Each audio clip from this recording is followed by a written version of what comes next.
The silk slipped cool against my skin as I fastened the clasp of the necklace, a simple strand of pearls Robert had given me on our 10th anniversary.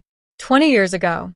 They felt heavier tonight, like tiny, cold weights pressing down on my collarbone, remnants of a life that now felt like a carefully constructed stage set about to collapse. 48. Not old, not young. Just somewhere in the middle, where the promises of youth have long since dissolved and the quiet resignation of age hasn't quite settled in, leaving you suspended in a strange, often lonely, space. My birthday dinner. I'd chosen the menu myself, fussed over the seating chart, polished the silver until my reflection stared back, a woman I barely recognized anymore, a little faded around the edges, a permanent crease etched between her brows, a quiet weariness in her eyes that no amount of expensive cream could erase. Robert had offered to hire a caterer, waved a dismissive hand at my plans, but I'd insisted. Some deep, stubborn part of me clung to the ritual, the idea of a perfect evening, a performance of normalcy for the benefit of our guests, our children, ourselves. A last stand, perhaps, though I didn't name it that then. The house felt vast and empty even with the hum of preparation. It was my house, inherited from my grandmother, a fact Robert often conveniently forgot, referring to it always as our home, our investment. Funny, isn't it, how language shapes reality? How a simple possessive pronoun can erase history, erase ownership, erase you. I ran a hand along the polished mahogany of the dining table, set for 14. Each place setting meticulously arranged, the heavy silverware, the delicate china Robert had insisted on buying in Italy, a trip I barely remember now, blurred into the long montage of trips where he was always slightly distant, always on his phone, always just out of reach. I remembered standing in that shop, the Tuscan sun streaming in, him impatient, tapping his foot, while I admired the intricate patterns. He'd bought them because they were expensive, because they were a status symbol, not because he knew I loved them. He bought things, he didn't see things. He didn't see me. The years had a way of doing that, didn't they? Making you invisible in your own life. You become part of the furniture, part of the background noise. The children grew up, absorbed into their own lives, their own struggles, their own loves. They saw their father as successful, charming, busy. They saw me as Mom, the one who was always there, who handled the details, who kept the household running. The quiet engine in the background, indispensable but rarely appreciated. James and Clara were bringing their partners tonight. Robert's sister, Eleanor, and her perpetually smirking husband, David.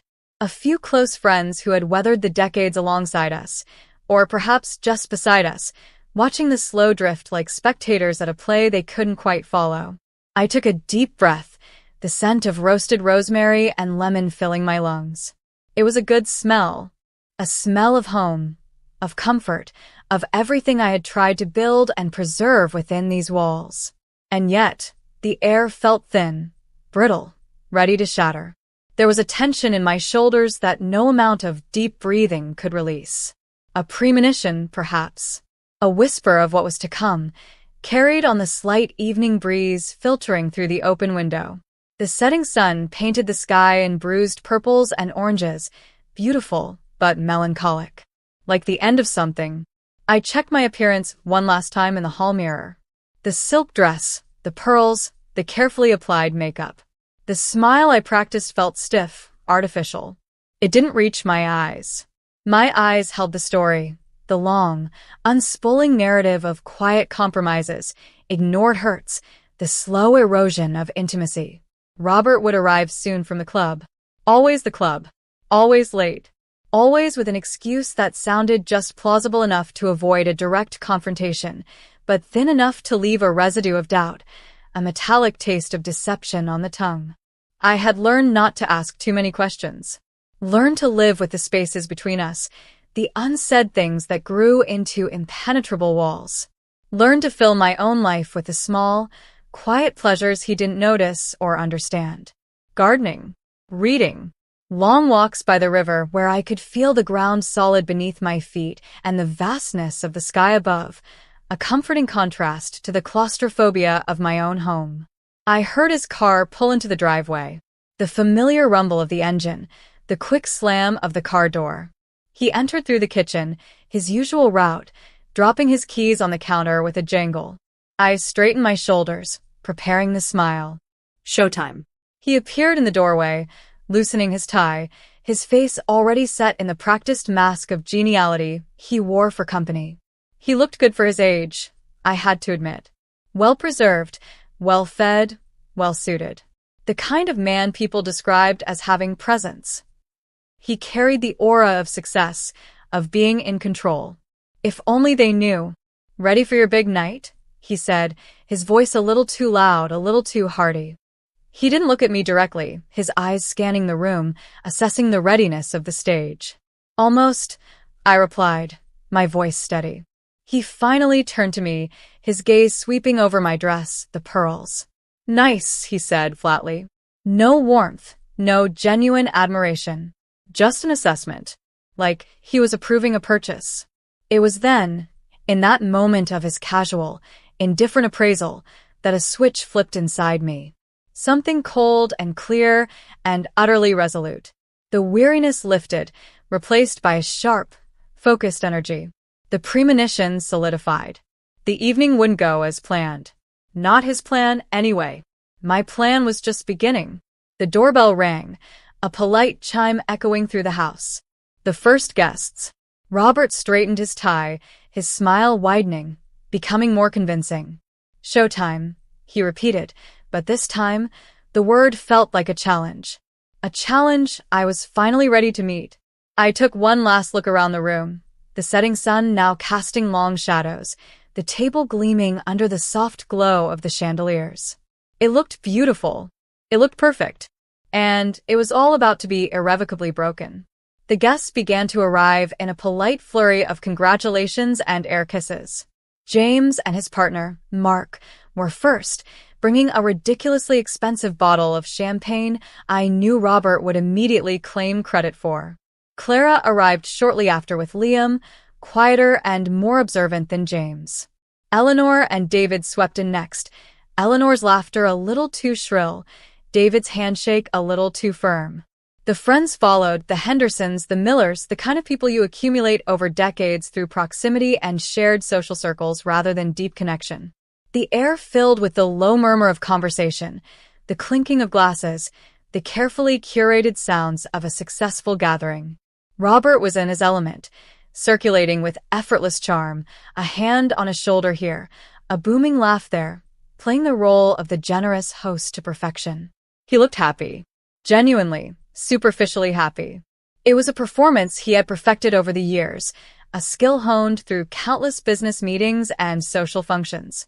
The ability to project an image entirely separate from his internal state, or perhaps this was his internal state, a shallow pond reflecting only the surface of things. I moved among the guests as well, accepting compliments on the house, the food, my dress. My smile felt more natural now, a different kind of performance. One of quiet control. I listened to the polite questions about my garden, my book club, the small, contained world I had cultivated for myself. No one asked about Robert, not really. His presence was a given, like the expensive art on the walls or the grand piano in the living room, admired from a distance, but not inquired about deeply. It struck me, standing there surrounded by people we had known for half our lives, how little they really knew about us, about the chasm that had opened up between Robert and me years ago. Or maybe they did know, on some level, and just chose to ignore it, preferring the comfortable illusion. We are all actors in our own lives, I suppose, some of us just better at delivering the lines than others. I saw Clara watching me from across the room, her brow furrowed slightly. Clara was the one who saw things, the one who inherited my quiet intensity. She worried. I gave her a small, reassuring smile, trying to convey a calmness I didn't entirely feel yet. Not yet. The appointed hour arrived. Dinner was served. I watched as everyone found their assigned seats, the polite jostling, the unfolding of napkins. I sat at the head of the table, Robert at the other end, the long stretch of polished wood between us feeling wider than usual tonight. The conversation during the first course was light, scattered. Talk of politics, of mutual acquaintances, of summer plans. I participated when necessary, offering a comment here or there, but mostly I listened, observed. I watched Robert at the far end, holding court, his voice carrying easily over the general din. He was entertaining, yes. He was charming. He was also utterly oblivious. Oblivious to the tension that coiled tight in my stomach, oblivious to the storm that was gathering force just outside the polished facade of our dining room. I caught Eleanor's eye. She raised her glass in a silent toast, a knowing little smirk playing on her lips. Eleanor had always sided with Robert, saw me as a little too quiet, a little too serious. She admired his swagger, his ambition. She saw his affairs as harmless peccadillos, the natural behavior of a successful man. We had never been close. This dinner, this house, this life, it was all a stage, and tonight I was going to change the script. The roast beef was perfectly cooked, the potatoes crisp, the vegetables tender. A meal I had planned and executed flawlessly. Another performance. Another act of maintaining the illusion. The wine flowed, loosening tongues, blurring edges. Robert was becoming louder, his stories more expansive. He was talking about a recent business trip, regaling everyone with anecdotes, puffing himself up with each word. And then there was a pause. A subtle shift in the atmosphere.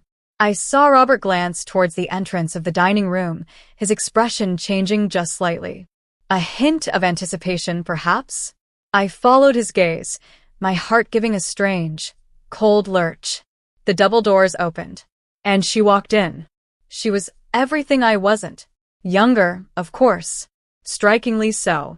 Dressed in something slinky and undeniably expensive, a color that demanded attention, a vibrant, almost aggressive red that seemed to mock the quiet elegance of my own silk dress. Her hair was a cascade of perfect waves, her makeup flawless, her smile wide and confident. She didn't look like someone sneaking in. She looked like someone making an entrance. And she did. The room fell silent. Utterly, completely silent. All eyes were on her. All eyes, except for mine, which were fixed, frozen on Robert. His expression was a mixture of triumph and something that looked suspiciously like nervousness. He stood up a little too quickly, his chair scraping back on the polished floor. "Everyone," he announced, his voice booming into the silence, filling the sudden vacuum of conversation. "I'd like you to meet Sarah." Sarah. Of course. A perfectly innocuous name for the woman who had just walked into my life, into my home, into my birthday dinner, and shattered it into a million irreparable pieces.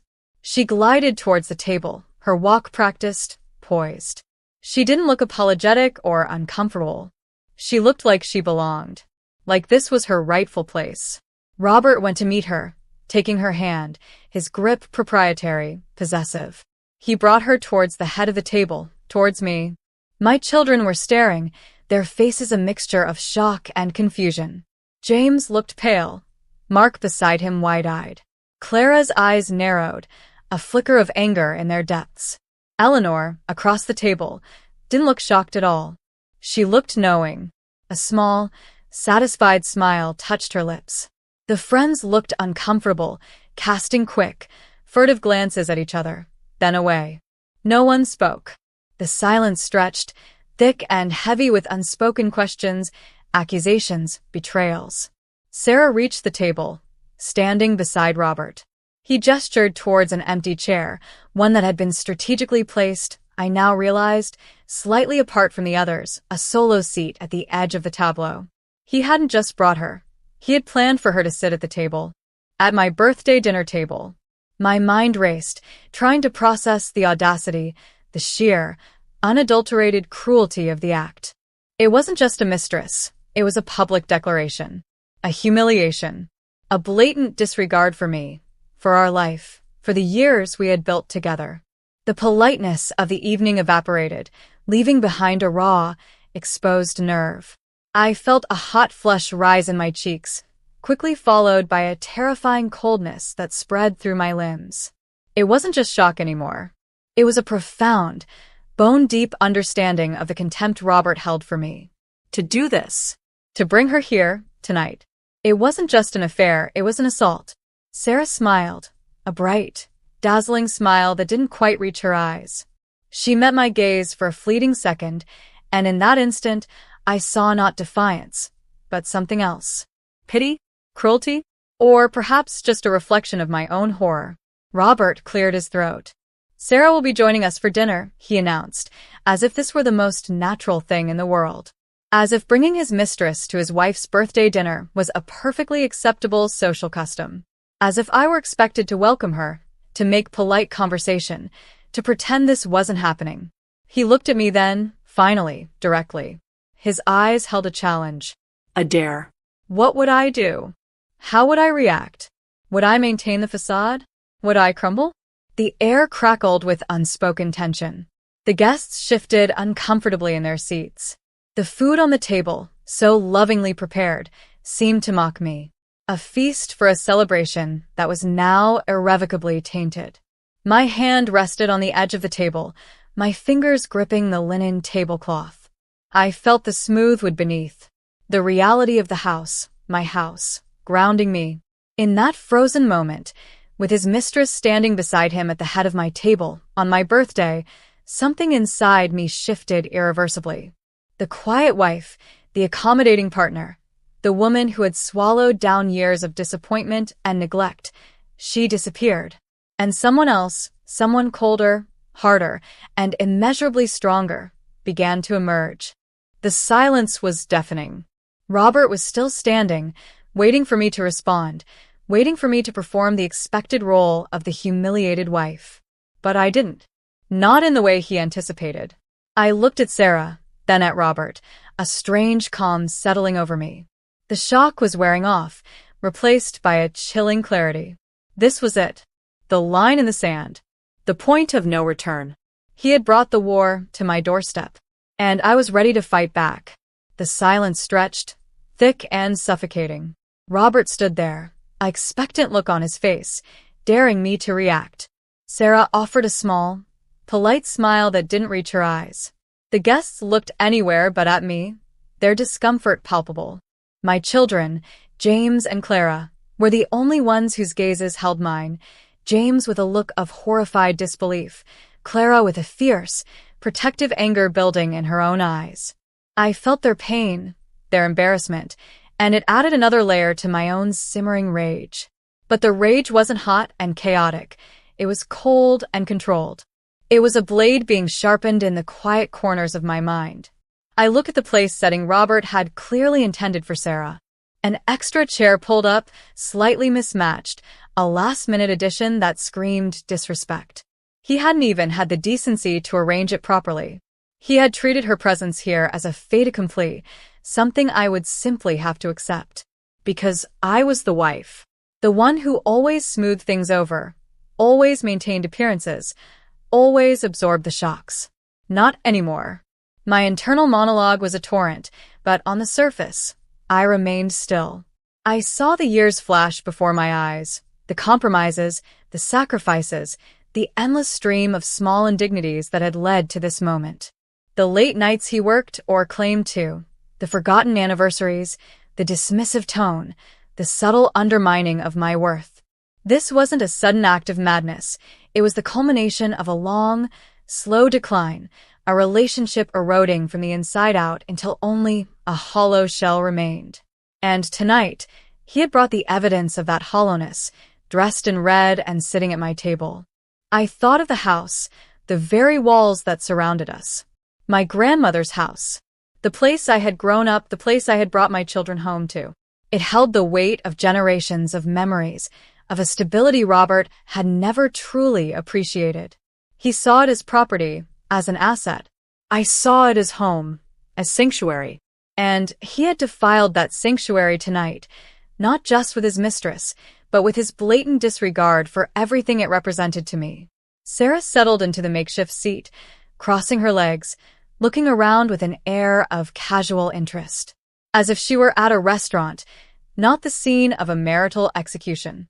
Robert sat back down, a smirk playing on his lips. He thought he had won. He thought he had asserted his dominance, his freedom, his right to do whatever he pleased, consequences be damned. He thought I would cry or shout, or retreat to my room in shame. He expected the typical reaction of the betrayed wife. But I wasn't the typical wife anymore. Or perhaps I never had been, not truly. The quiet strength I possessed had always been there, dormant, waiting for a catalyst. And tonight, he had provided it. I looked down at my hands, still gripping the tablecloth. My fingers slowly uncurled. I took a slow, deliberate breath, the air tasting of roast beef and betrayal. I felt a strange sense of detachment, as if I were observing the scene from a distance, a character in a play written by someone else. But I wasn't a character. This was my life, my story, and I was about to take control of the narrative. I looked up, my gaze sweeping across the faces at the table. The shocked guests, the uncomfortable friends, my worried children, the smirking Eleanor, the triumphant Robert, the poised Sarah. They were all waiting for my reaction, waiting for the drama to unfold. And I wouldn't disappoint them. Not entirely. But I wouldn't give them the performance they expected. I wouldn't be the weeping, humiliated wife. I would be the woman who had finally had enough. The woman who remembered who she was, who knew her worth, who knew what was hers. The house. The life. My dignity. I felt a calmness descend, a chilling absence of fear or panic. It was replaced by a cold, hard resolve. The decision had been made. The path forward was clear. Robert had chosen to expose his deceit, to bring his affair into the heart of my home, on the one night meant to celebrate my existence. He had forced my hand, and I would play it, not with emotion, not with tears, but with the quiet, devastating certainty of someone who had nothing left to lose and everything to gain. The second course was being served, the rich scent of gravy filling the air. The mundane rituals of dinner continued, a surreal backdrop to the emotional earthquake that had just occurred. No one dared to speak, the weight of Sarah's presence at the table pressing down on the conversation. Robert tried to break the ice, clearing his throat, starting a sentence about the wine, but his voice sounded strained, unnatural. The charm had faltered. Even he couldn't maintain the facade under the glare of so many shocked eyes. I looked at my children again. James looked away, unable to meet my gaze, his face a mask of shame. Clara held my eyes, a silent question passing between us. What now, Mom? What now, indeed? I felt a surge of love for them, a fiercely protective instinct. This wasn't their mess, but they were caught in it. And I had to handle it in a way that protected them, even as it dismantled their father's carefully constructed reality. Sarah made a small comment about the food, her voice a little too bright, a little too eager to break the tension. No one responded. The silence returned, heavier than before. The carefully planned dinner, the culmination of weeks of preparation, had been reduced to this awkward, unbearable tableau. My birthday dinner, a celebration of my life, hijacked by his infidelity. The irony was sharp, bitter. But amidst the bitterness, a seed of something else was growing. A dark, powerful bloom of purpose. I knew what I had to do. I knew the words I had to say. And I knew, with absolute certainty, that once they were spoken, there would be no going back. The air was thick with unspoken words. Every glance, every averted eye, every tense posture around the table screamed of the enormity of the situation. Robert, despite his earlier bravado, seemed increasingly uncomfortable. He fidgeted with his napkin, avoided meeting my gaze, and his attempts at conversation died quickly in the heavy silence. Sarah, sensing his unease, tried to compensate, making small talk with the nearest guests, who responded with polite, monosyllabic answers, clearly wanting no part of the spectacle.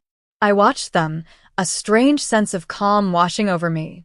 It was the calm of absolute clarity, the kind that comes when you realize you have nothing left to lose and everything to gain. The carefully constructed image of my marriage, of my life, had been shattered by Robert's cruel act. But in the wreckage, I saw not just destruction, but opportunity. The opportunity to finally be free. I thought about this house. My grandmother's house. The solid stone foundation, the sturdy oak beams, the deep roots it had in this land, in my family history. Robert had always treated it like temporary lodging, a stepping stone to something bigger, something more impressive. He had pushed for renovations I didn't want, filled it with furniture that felt foreign to me, tried to erase its history, its very soul, in an attempt to make it his own. But he couldn't. He never could. The house resisted him, just as I, in my own quiet way, had resisted the slow erosion of my identity within the marriage. This house was more than just bricks and mortar. It was a symbol of stability, of history, of ownership. My ownership, a fact that was about to become critically important. Over the past year, as the distance between Robert and me had become an ocean, as the hints of his infidelity had grown too obvious to ignore, I had begun to prepare. Quietly, methodically, not for this specific scenario, not for this public humiliation, but for the inevitable end. I had consulted lawyers, reviewed our finances, updated my will. I had gathered my resources, both financial and emotional, strengthening my position piece by piece. I had done it silently, without drama, without confrontation. Robert was too consumed with his own life, his own perceived importance, his own affairs, to notice.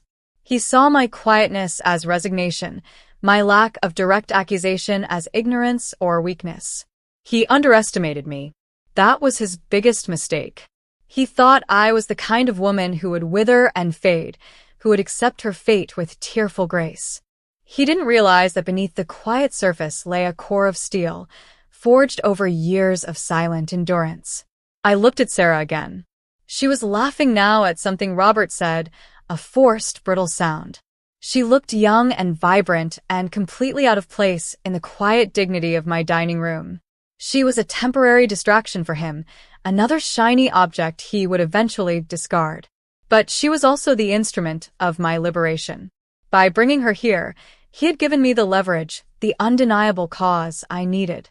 He had ripped off the Band-Aid, exposing the festering wound beneath. And while the pain was sharp, the honesty of it was strangely liberating. There was no more pretending, no more maintaining the facade for the sake of appearances. The truth, ugly and messy, was laid bare for everyone to see. The food grew cold on the plates. The wine glasses remained full. No one had the appetite or the inclination to continue the charade of a birthday dinner. The air was thick with anticipation, with the unspoken question of what would happen next. All eyes were on me again, waiting for my move. Waiting for the explosion. But the explosion wouldn't be one of tears and hysterics. It would be something far colder, far more precise. I felt the weight of all their expectations, all their discomfort. I felt the weight of the past, the years of quiet struggle. And I felt the exhilarating lightness of a future that was suddenly, terrifyingly, gloriously uncertain, but finally, mine to shape. I took another slow breath, my gaze sweeping over the faces of my guests one last time. My children looked at me with a mixture of apprehension and hope. Eleanor looked intrigued, a vulture circling. The friends looked pained, caught in the crossfire. And Robert and Sarah looked wary. They sensed the shift, the change in the air. They knew, on some level, that their calculated risk had backfired. They had come to wound, but they had only succeeded in awakening something they hadn't anticipated. My hand moved towards my wine glass. My fingers closed around the cool stem. I looked down at it for a moment, seeing not just wine, but something potent and final. The silence deepened, if that was possible. Every eye was on me. The stage was set, and the time had come to deliver the final act. To flip the script, to shatter the performance, to reclaim my story. The quiet woman was gone. In her place stood someone who had been pushed too far, someone who had found her voice in the ruins of her marriage, someone who was about to deliver a truth so sharp, so unexpected, it would cut through the tension like a knife. My gaze lifted, meeting Robert's eyes directly across the table. The smirk was gone, replaced by a look of dawning apprehension. He knew, instinctively, that something was about to happen, something he wouldn't be able to control. And in his eyes, for the first time in a long time, I saw a flicker of fear. Good. I stood up slowly. My chair scraped back on the floor, the sound unnaturally loud in the silence. All conversations ceased completely. Heads turned towards me. Every eye in the room was fixed on my face. I felt a strange sense of detachment, as if my body was moving independently of my mind, or perhaps my mind was finally in perfect sync with my body's purpose. I held my wine glass in my hand. My fingers were steady. There was no tremor, no visible sign of the emotional earthquake that had been building inside me for years, culminating in the spectacle Robert had so carelessly orchestrated tonight. I looked around the table, my gaze lingering on each face. My children, their eyes wide with apprehension. My friends, their faces a mixture of pity and horror. Eleanor, her initial smirk replaced by a look of stunned disbelief. David, looking utterly bewildered. And finally, Robert and Sarah, side by side, their poses rigid with anticipation. Robert's face was pale, his mouth set in a thin line. Sarah looked defiant, but there was a flicker of uncertainty in her eyes. They were waiting for the scene they had provoked. The tears, the shouting, the public breakdown. They expected me to be the humiliated wife, crumbling under the weight of their betrayal. But I wouldn't give them the satisfaction. I wouldn't give them the performance they anticipated. I raised my glass slightly. The crystal caught the light, sending slivers of color across the linen tablecloth. It was a gesture universally understood, a toast. But the words that would follow would be unlike any birthday toast they had ever heard. My voice, when I spoke, was quiet, measured. It didn't tremble. It didn't betray the turmoil I had endured. It was simply clear, audible to everyone at the table. "I'd like to propose a toast," I said, my voice carrying effortlessly through the hushed room. Robert's eyes narrowed slightly. He still didn't know what was coming, but he sensed it wouldn't be good. Sarah watched me, her smile frozen on her face. "To my husband," I continued, my gaze fixed on Robert, but my words addressed to everyone. "And to his guest," I added, glancing briefly at Sarah, acknowledging her presence in a way that stripped away any pretense of casualness. A ripple went through the guests. They leaned forward, sensing the shift, the imminent confrontation. "It takes a certain kind of man," I said, my voice gaining a touch of steel, "to bring his mistress to his wife's birthday dinner." The words landed like stones in the silence. A collective gasp went around the table. Robert's face flushed crimson. Sarah recoiled slightly, her practiced poise fracturing. But then, I continued, a slow, almost imperceptible smile touching my lips, a smile utterly devoid of humor.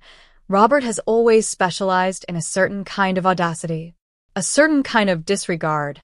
I paused, letting the full weight of the statement settle. The years of disregard, culminating in this ultimate act of public humiliation. "Tonight," I said, my voice rising slightly, gaining strength, "was meant to be a celebration. A celebration of another year gone by, of a life built.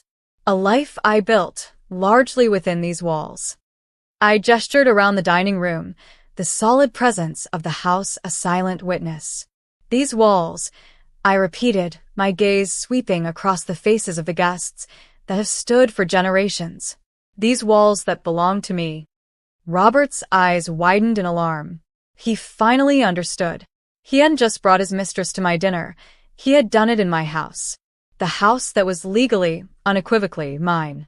"And so," I said, my voice now ringing with clear, unwavering authority, "since Robert has chosen to make this evening about his new living arrangements, I think it's only fitting that my toast addresses that very topic." I met Robert's gaze, holding it firmly. His face was contorted with shock and anger. Sarah looked utterly lost, trapped. "To new beginnings," I said, my voice strong and resonant. "To clarity. To the future." I paused, taking a small sip of my wine, the cool liquid a stark contrast to the heat that now filled the room. "And to their eviction." The words hung in the air, sharp and devastating. Eviction. From my house. The silence that followed was not just silent, it was stunned. Absolute. Then chaos erupted. Robert surged to his feet, knocking his chair over. "What the hell are you talking about?" he roared, his face a mask of rage and disbelief. Sarah paled, her hand flying to her mouth. My children were on their feet, their faces a mixture of shock and dawning understanding. Guests were murmuring, some gasping, others looking away in embarrassment. Eleanor let out a small, strangled sound. I remained standing, my glass still in my hand, my posture calm amidst the storm I had unleashed. "I think you heard me, Robert," I said, my voice still quiet, but carrying an undeniable finality. "This is my house. It always has been. And you and your guest are no longer welcome here." He sputtered, red-faced, searching for words. "You can't. You wouldn't." "Oh, I would," I said, my voice steel. "I have." The quiet planning, the legal consultations, the papers that had been filed quietly, efficiently, in the weeks leading up to this night. He hadn't noticed. He hadn't paid attention. He had been too busy living his double life. "The papers were served this morning," I continued, addressing the room, explaining the situation in a way that stripped away his power, his control. "A 30-day notice. You have until the end of the month to find somewhere else to live." Robert stared at me, his mouth open, speechless for perhaps the first time in his life. Sarah looked from him to me, her eyes wide with panic. The carefully planned performance of my humiliation had backfired spectacularly. He had brought his mistress to my birthday dinner, and I had toasted to their eviction. The chaos erupted. Robert was shouting, his face contorted with rage, spittle flying from his lips. "You scheming bitch. You can't do this. This is our house." The emphasis on "our" was particularly galling, given the circumstances. "It's my house, Robert," I repeated calmly, my voice cutting through his bellowing. "Inherited from my grandmother. You signed the papers when we married. You remember? The prenuptial agreement you scoffed at, said it was unnecessary because our love was forever? Turns out my grandmother was more pragmatic than you were romantic."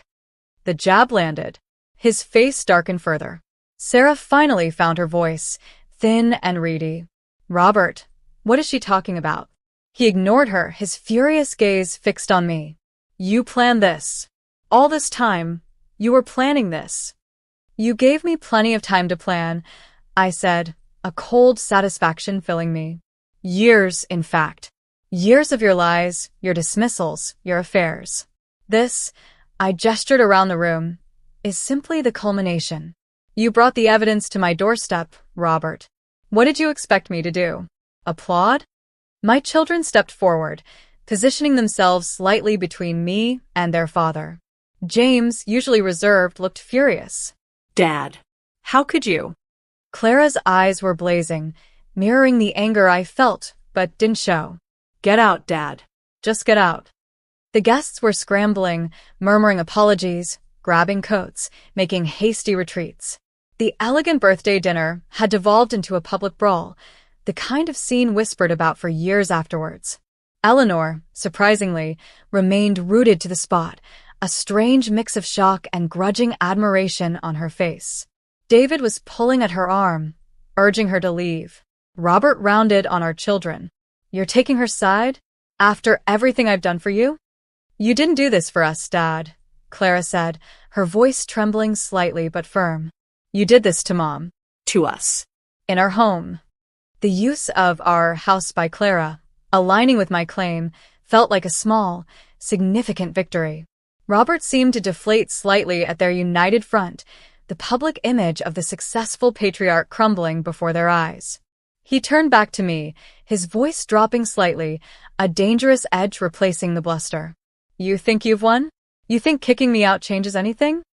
"It changes where you sleep tonight," I said, simply. "And who you share a roof with. This house is mine. My sanctuary. And you violated it. There are consequences." Sarah stood awkwardly behind him, wringing her hands, looking utterly miserable. The vibrant red dress now seemed garish, out of place. She wasn't the confident mistress anymore.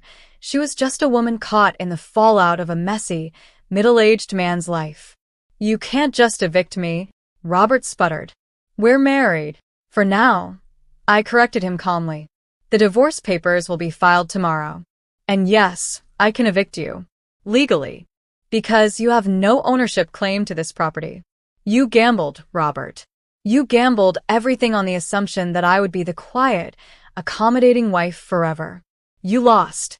He took a step towards me, his hand raised slightly, and for a terrifying second, I thought he might strike me. But James and Clara moved instinctively, placing themselves more squarely between us. Robert froze, his hand dropping. He wouldn't cross that line, not in front of his children, not in front of the few remaining, horrified guests. The performance was over, but the reality was too ugly even for him to fully embrace in public. You'll regret this, he snarled, his voice low and venomous. You'll get nothing. I'll fight you for every penny. Fight me all you want, I said, a quiet strength filling me. I'm ready. I've been ready for a long time. Sarah finally spoke, her voice shaky. Robert, maybe we should just go. He shot her a furious look, then turned back to me, his eyes burning with hatred. The mask was completely off now. All the superficial charm was gone, revealing the bitter, entitled man beneath. Fine, he spat. Fine. Have your damn house. See how you manage without my money, without my support. You'll come crawling back. I didn't respond. I simply looked at him, a silent, resolute figure amidst the wreckage of my birthday dinner. He grabbed Sarah's arm roughly, pulling her towards the dining room exit.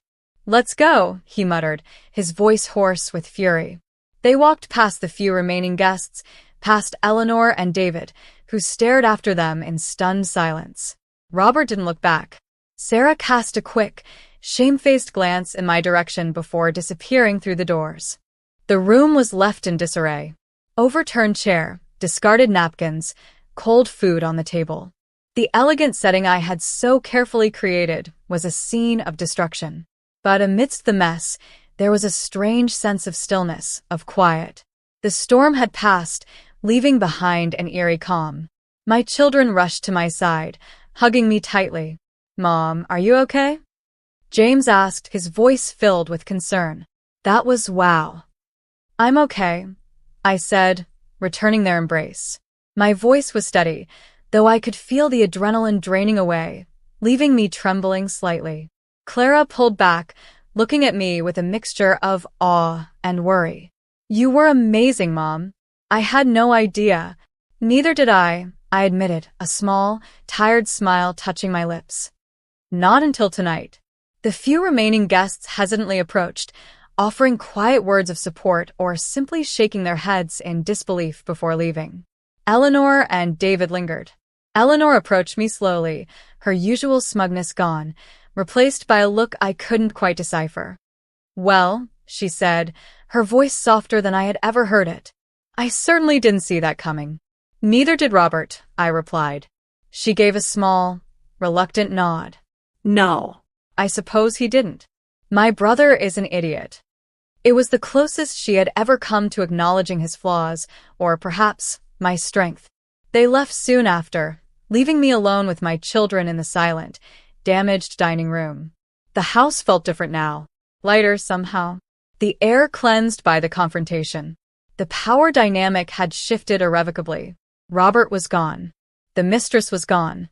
The performance was over. And the house, my house, stood firm, a silent testament to my resilience. The bittersweet victory. The pain of the betrayal was still sharp, the public humiliation a scar that would take time to heal. But beneath it all, a powerful sense of empowerment was rising. I had stood up for myself. I had reclaimed my dignity. I had taken back what was mine. The eviction was just the beginning. The first step in rebuilding a life on my own terms, within these walls that held my history, my strength, my future. I looked around the empty table, the remnants of a dinner that had gone spectacularly, terrifyingly, perfectly wrong. It was a mess, but it was my mess, and I would clean it up. The silence in the dining room after everyone left was profound. The only sounds were the ticking of the grandfather clock in the hall and the quiet hum of the refrigerator in the kitchen. It was a silence that felt both empty and full, empty of the forced gaiety and tense anticipation, but full of the lingering echoes of shouted words and shattered expectations. James and Clara helped me clear the table. We moved together in a quiet rhythm, washing the expensive china, polishing the silver that now felt less like a symbol of a failed marriage and more like just silver. We didn't talk much, the events of the evening still too raw, too enormous, to be contained in casual conversation. But there was a different kind of connection between us now, a shared understanding, a sense of solidarity forged in the heat of confrontation. They saw me, truly saw me, for perhaps the first time. Not just as mom, the steady background figure, but as a woman with depth, with pain, and with an unexpected, formidable strength. As we worked, I reflected on the years, the slow accumulation of resentment, the gradual hardening of my heart. I hadn't become this woman overnight. It had been a process, a slow-burn transformation fueled by neglect and disrespect. I had learned to be self-sufficient, to find my own sources of happiness, to build a life alongside Robert's, but increasingly independent of it. The garden, the book club, the long walks, they weren't just hobbies. They were acts of self-preservation, ways of nurturing the parts of myself he didn't see, didn't value. I had built a life within these walls, a life that didn't require his presence, didn't rely on his approval. And in doing so, I had unknowingly prepared myself for the day his absence would become permanent. The house itself felt like a character in the drama. It had sheltered me, witnessed the quiet unfolding of my life, held the weight of my history. Now, it was also my weapon, my shield, the physical manifestation of my autonomy. Robert had wanted to sell it years ago, move us to a sleek, modern apartment downtown, closer to his work, closer to his mistress, no doubt. I had resisted, stubbornly clinging to the old stone walls, the worn wooden floors, the sense of permanence they offered. He had seen it as sentimentality, as resistance to progress. I saw it as holding on to the real, the solid, in a marriage that felt increasingly ephemeral, built on shifting sands of deceit. And now, that resistance had paid off. The house was mine, and it was the key to my freedom. After the last dish was put away, we sat in the living room, the air still heavy with the night's events. James spoke first, his voice hesitant. Mom, I'm sorry. That was horrible. It was necessary, James, I said softly. It had to happen. Clara was quieter, her gaze fixed on the fireplace. Did you know about her? I nodded slowly. I suspected. For a while now. Not who specifically, but that there was someone. Or many someones. It became obvious. The weary sigh escaped before I could stop it. The late nights, the canceled plans, the distance. You learn to read the signs. Why didn't you say anything? James asked, his voice gentle. Why didn't you just leave? I looked at them, my two grown children, their faces etched with concern. Leaving isn't always simple. There were so many factors. Fear, I suppose. Fear of the unknown. Fear of disrupting your lives. And a foolish hope, maybe, that things would change. That he would change. I paused, choosing my words carefully. But mostly, I wanted to be prepared. I didn't want to leave empty-handed, vulnerable. I wanted to make sure I was stable, that this house was secure, that I had a solid foundation to build on, once I finally decided to tear down the old structure. The decision to act, to consult lawyers, had been simmering for a long time. The moment I decided to file the eviction papers, however, was more recent. It had crystallized the moment I knew, with certainty, that the affair was serious enough for him to bring her to my home. A few weeks ago, a careless text message left open on his tablet, a hotel booking confirmation, small things that added up to an undeniable truth. I had acted quickly, quietly. He never suspected. He was too arrogant, too self-absorbed. He never expected you to fight back like this, Clara said, a note of fierce pride in her voice. He always saw you as quiet. Meek. Quiet, yes, I said, a small smile touching my lips. Meek, no. There's a difference. We talked late into the night, the conversation flowing more easily now, uncovering layers of unspoken history, shared observations about Robert's behavior over the years. They had seen more than I realized, sensed the unhappiness, the tension. They had simply been waiting for me to acknowledge it, to act. They didn't condemn me for the years of silence. They understood the complexity, the difficulty of dismantling a life built over decades. Their support was a balm, a powerful affirmation that I wasn't alone in this. The bitter taste of betrayal was still there, but it was now mixed with the sweet relief of truth, the exhilarating rush of taking back control. The house, silent and solid around us, felt not like a prison of past memories, but a fortress of future possibilities. Robert and Sarah were gone. The eviction was just the first step. The real work of rebuilding, of healing, of finding my own path, was just beginning. But tonight, in the quiet aftermath of the storm, surrounded by my children, I knew I was finally free to begin. The days that followed the birthday dinner were surreal. Robert called, of course. At first, his calls were full of bluster and threats, vowing to fight me, to make my life miserable. I listened calmly, my lawyer's advice echoing in my mind, offering only brief, factual responses. He quickly realized the legal ground wasn't on his side regarding the house, and the tone shifted to pleading, to attempts at manipulation. He spoke of our years together, tried to evoke guilt, to portray himself as a victim of my cold-heartedness. He even, unbelievably, suggested that Sarah was just a fling, a mistake, and that we could work through this. I hung up. There was no working through this. The line had been crossed, burned to ash by his actions. He hadn't just had an affair. He had publicly eviscerated our marriage, our home, my dignity. There was no coming back from that. He and Sarah had found a temporary place, I heard through the grapevine. Likely expensive, temporary, and a far cry from the comfort and security of the home he had taken for granted for so long. The irony was sharp, and I allowed myself a small, grim smile at the thought of him having to pack boxes to find a new place to live, all because of his own hubris. Our children navigated the fallout with remarkable maturity. They were angry at their father, disappointed in his choices, but they were also clearly relieved that the pretense was over. They stayed close, visiting often, offering practical help and emotional support. Their presence filled the house with a different kind of energy, younger, more hopeful. We talked openly now about the divorce, the division of assets, outside the house, which was undisputed, the future. It was painful, but it was honest. The friends who had been at the dinner reacted in various ways. Some reached out, offering support and expressing their shock and sympathy.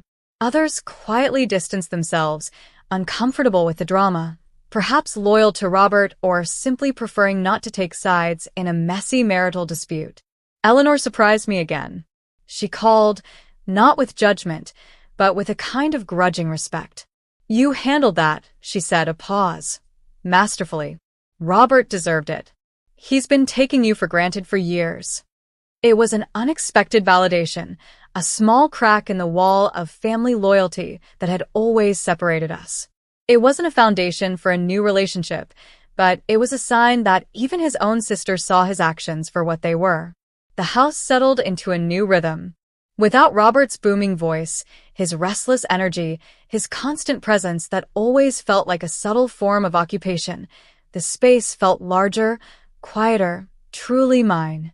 I rearranged furniture, painted a room a color I had always wanted but Robert had disliked, brought out old photographs that had been packed away because he found them cluttered. Each small act of reclaiming the space felt significant, a brushstroke in the painting of a new life. I walked through the rooms, remembering the laughter of my children when they were small, the quiet evenings by the fire, the garden I had nurtured.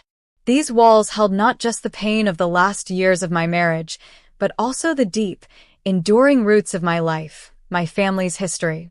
The legal process moved forward steadily. My lawyer was excellent, efficient, and unsentimental. Robert's attempts to drag things out, to make demands, were met with calm, factual responses that highlighted his lack of leverage. The fact that the house was mine, free and clear, was the linchpin. It represented a significant portion of our assets, and without his claim to it, his bargaining power was severely limited. It was ironic, wasn't it? He had spent his life chasing wealth and status, accumulating assets that were ultimately less secure than the old house I had inherited, the house he had despised. The quiet strength I had cultivated, the careful planning I had undertaken, was paying off. I wasn't leaving this marriage defeated or impoverished. I was leaving it with my home, my dignity, and the freedom to rebuild my life on my own terms.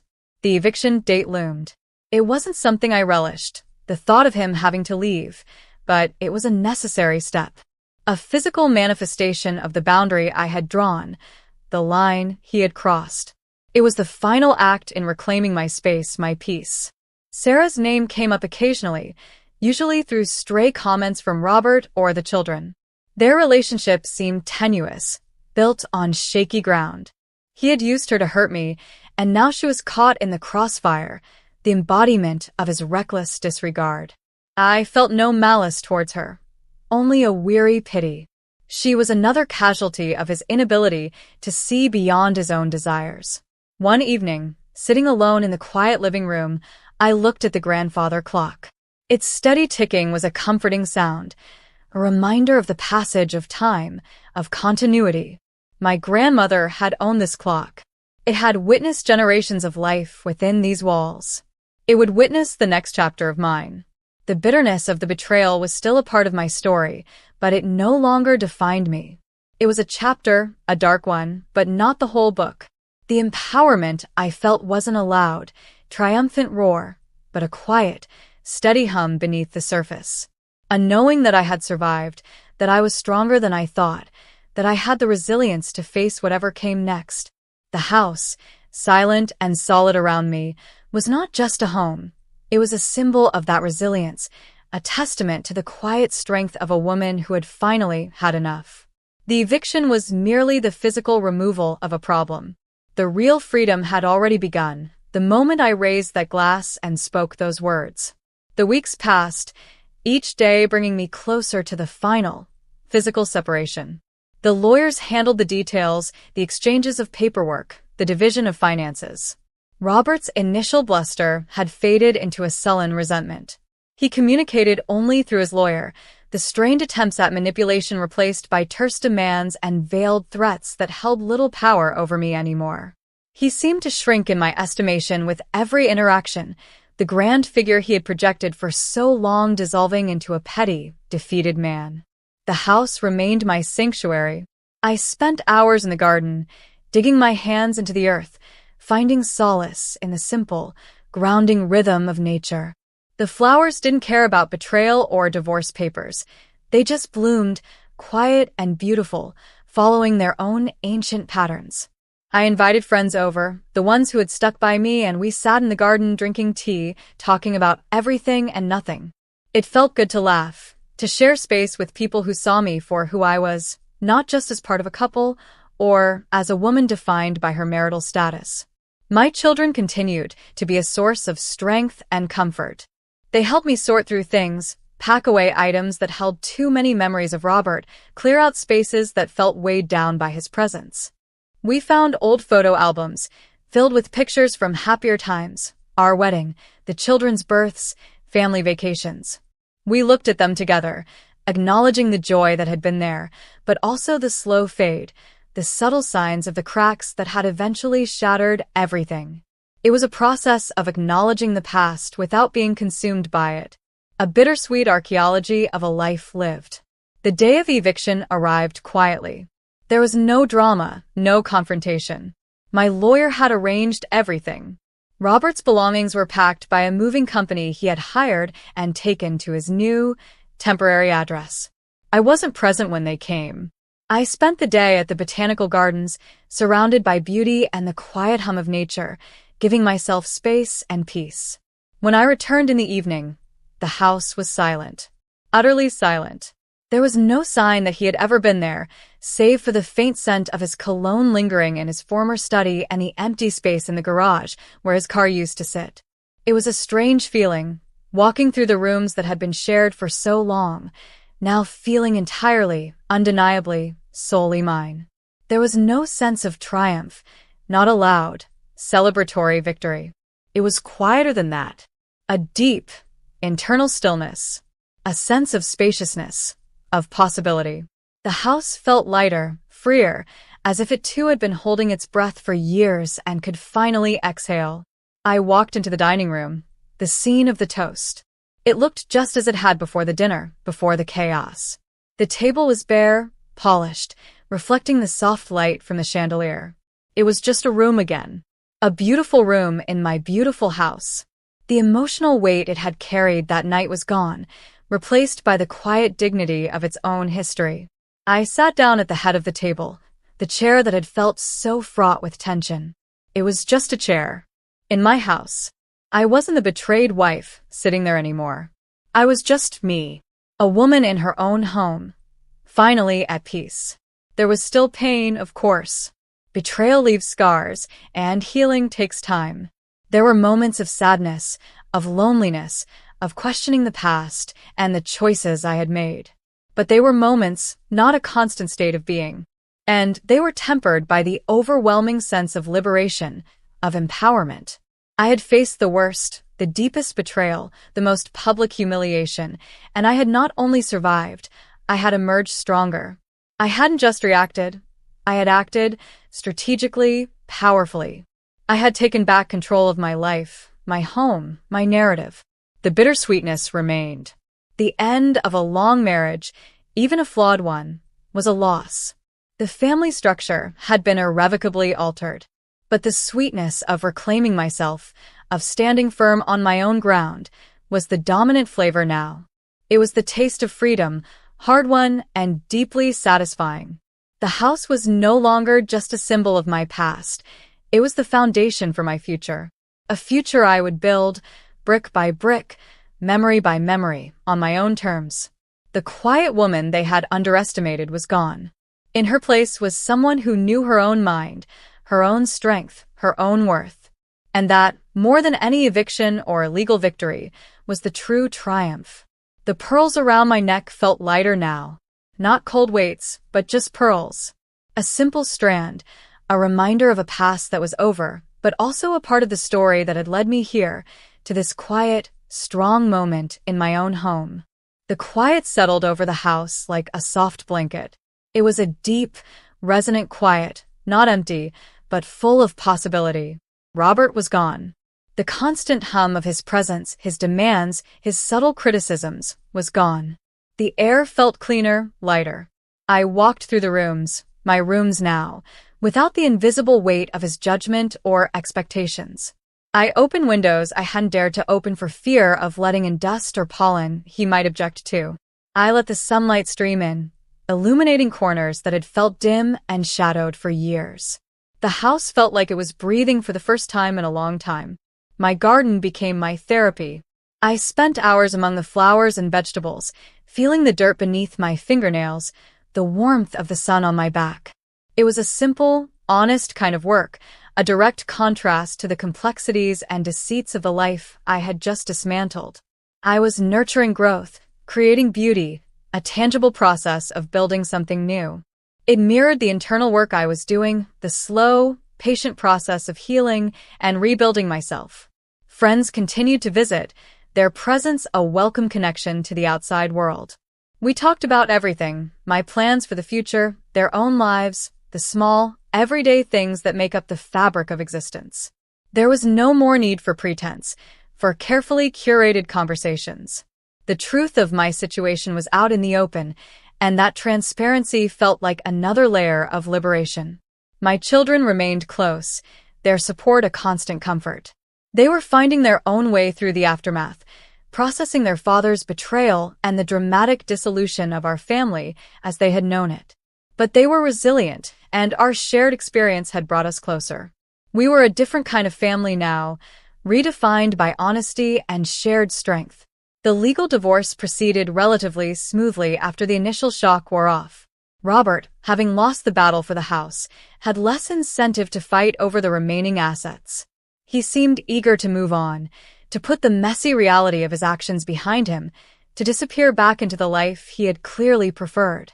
The financial settlement was fair, providing me with security and independence. I wouldn't be crawling back, as he had predicted. Far from it. I had everything I needed. More than I needed. I had my home, my peace, my freedom. One afternoon, I was sorting through a box of old papers in the attic. Tucked away in a dusty folder, I found a faded letter from my grandmother. It was written years ago, shortly after she had decided to leave the house to me. She wrote about the house, its history, the strong women who had lived within its walls. She wrote about resilience, about finding strength in the face of adversity, about the importance of having a place of one's own. Reading her words felt like receiving a message across time, a validation of the path I had taken. She had known, instinctively, the importance of independence, of owning one's own space, both physically and emotionally. The house wasn't just a legacy, it was a trust, a responsibility to uphold the legacy of strength and self-reliance. The emotional tone of my life was shifting. The raw pain was subsiding, replaced by a more reflective, introspective state. The betrayal still hurt, but the anger had softened into a quiet sadness for the loss, not just of the marriage, but of the illusion of what I thought I had. But the sadness was tinged with a profound sense of empowerment. I had faced my greatest fear, the dismantling of my long-held life, and I had survived. I had found a strength I didn't know I possessed. The quiet woman had found her voice, not in shouting or demanding, but in quiet, decisive action. The story of my birthday dinner, the toast, the eviction, became a defining moment, a turning point. But it wasn't the end of the story. It was the dramatic climax, the moment of ultimate tension and inversion of power, but it was also the clear demarcation line between the past and the future. My future stretched out before me, uncertain, but full of possibility. I was no longer bound by the expectations of others, by the constraints of a failing marriage. I was free to define myself, to live on my own terms, within the walls that had always been my true foundation. The house stood solid around me, a quiet, enduring presence. It had witnessed my past, sheltered me through the storm, and now stood ready to welcome my future. It was more than just a house. It was a symbol of my resilience, my history, my hard-won peace. The bittersweet journey had led me here, to a place of quiet strength, a place of my own. The ending wasn't a fairy tale, wasn't a dramatic revenge fantasy played out to perfection. It was real, messy, and laced with the lingering taste of both sorrow and liberation. But it was mine, and that made it, in its own quiet way, redemptive. Life settled into a rhythm that felt entirely my own. The house, now truly mine, became a canvas for self-expression. I filled it with things that brought me joy, cleared out the remnants of a shared life that no longer fit the narrative of my independent existence. I rediscovered old passions, took up new hobbies, connected with parts of myself that had been dormant for years, suppressed by the demands and compromises of marriage. The garden flourished under my care, a vibrant testament to growth and renewal. I found a quiet satisfaction in its steady progress, a stark contrast to the chaotic unraveling of my personal life. My children were happy for me, relieved to see me finding peace and strength. Their relationships with their father were complex, strained by his actions, but they were navigating them on their own terms. They saw the truth of the situation, the unfairness of his behavior, and their support for me was unwavering. It was a different kind of family dynamic, perhaps less traditional, but built on a foundation of honesty and mutual respect that felt stronger than the facade we had maintained for so long. The divorce was finalized. The legal chapter closed. It felt less like an ending and more like a formal acknowledgement of a separation that had occurred long ago, a final severing of ties that had been fraying for years. Robert moved on, reportedly settling into a new life, perhaps repeating old patterns with a new cast of characters. He was no longer a central figure in my life, just a footnote in the story of how I found my way back to myself. The public humiliation of the birthday dinner, the shockwaves it had sent through our social circle, eventually faded into whispers, then into distant memory. Life, as it always does, moved on. People had their own dramas, their own struggles. My story, once a spectacle, became just one among many. And that was okay. I didn't need the validation of public opinion. My strength came from within. The bittersweetness of the experience remained, a complex layer in the tapestry of my life. There were moments of sadness for what had been lost, for the years that felt, in retrospect, tinged with falseness. But those moments were outweighed by the profound sense of liberation and empowerment. I had faced betrayal, stood up for myself in the most public and dramatic way, and emerged whole, perhaps even stronger. The house stood as a silent witness to my journey. Its solid walls, its deep roots in my family's history, were a constant reminder of continuity, of resilience. It wasn't just a house. It was a symbol of my enduring strength, my independence, my ability to weather the storm and find my own ground. It was the place where I had been broken, and the place where I had rebuilt myself, brick by brick, memory by memory. The quiet woman who had felt invisible for so long had not become a loud, vengeful figure. She had simply become visible, to herself and to those who truly mattered. She had found her voice, not in shouting, but in quiet, decisive action. The toast to eviction wasn't just an act of defiance, it was a declaration of independence. A reclaiming of space, of self, of a life that was rightfully mine. The path ahead was uncertain, as all futures are. But I faced it with a quiet confidence I hadn't possessed before. I had learned that even in the darkest moments, there is strength to be found, and that sometimes the most dramatic acts are born out of the quietest, deepest reserves of resilience. The house, bathed in the soft light of a new day, stood strong, just like the woman who called it home. I continued to live in the house, its rhythms becoming deeply ingrained in my own. The seasons changed, bringing new colors to the garden, different light through the windows. Each sunrise felt like a fresh start, not a forced optimism, but a quiet acceptance of the possibilities that lay ahead. I wasn't looking for grand new beginnings, just a continuation of the life I was building, day by day, in the space that was authentically mine. I found a new kind of companionship in my solitude. Not loneliness, but a comfortable self-possession. I read, I wrote, I explored the surrounding countryside on long walks, finding beauty in the mundane, peace in the quiet moments. I learned to rely on my own judgment, trust my own instincts, listen to my own voice, which had been silenced for too long. My children were living their own lives, forging their own paths, but our bond remained strong. They saw the transformation in me, the shedding of old burdens, the emergence of a lighter, more authentic self. They were proud, and their pride was a precious gift. They had witnessed the pain, the struggle, and now they were witnessing the quiet resilience, the slow, steady process of healing and rebuilding.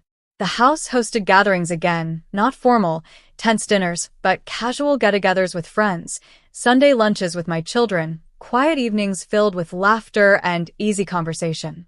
The energy within the walls was different now, open, warm, welcoming. It reflected the state of my own heart. The bitterness had mostly dissolved, leaving behind a clear, steady appreciation for the life I had saved, the self I had reclaimed. The betrayal was a part of my story, a significant plot point, but it no longer defined the entire narrative. It was a challenging chapter that had led to a powerful turning point, forcing me to confront uncomfortable truths and find strength I didn't know I had. The eviction wasn't just about removing Robert and his mistress from my physical space. It was about removing the influence of his disregard, his deceit, his diminishing presence from my emotional and mental landscape. It was a physical act with profound internal repercussions. I had cleared the decks, swept away the debris, and created space for something new to grow. The quiet strength that had been brewing beneath the surface for years was now my anchor. It wasn't aggressive or demanding, but steady, grounded, unwavering. I knew who I was, what I was capable of, and what I deserved. I deserved peace, respect, and a life lived on my own terms. The house, my solid, beautiful house, was the embodiment of that truth. It stood as a testament to my resilience, a physical reminder of the storm I had weathered, and the ground I had held.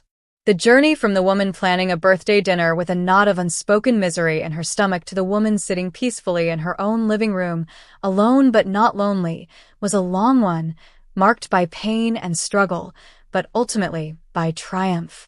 Not a loud, triumphant roar, but a quiet, internal knowing. I was home, truly home, and I was free. The bittersweet taste remained, a reminder of the cost of freedom, but the sweetness of liberation, of reclaiming myself and my life, was the enduring flavor. The story wasn't over. It was just entering a new, uncharted, and wonderfully open chapter.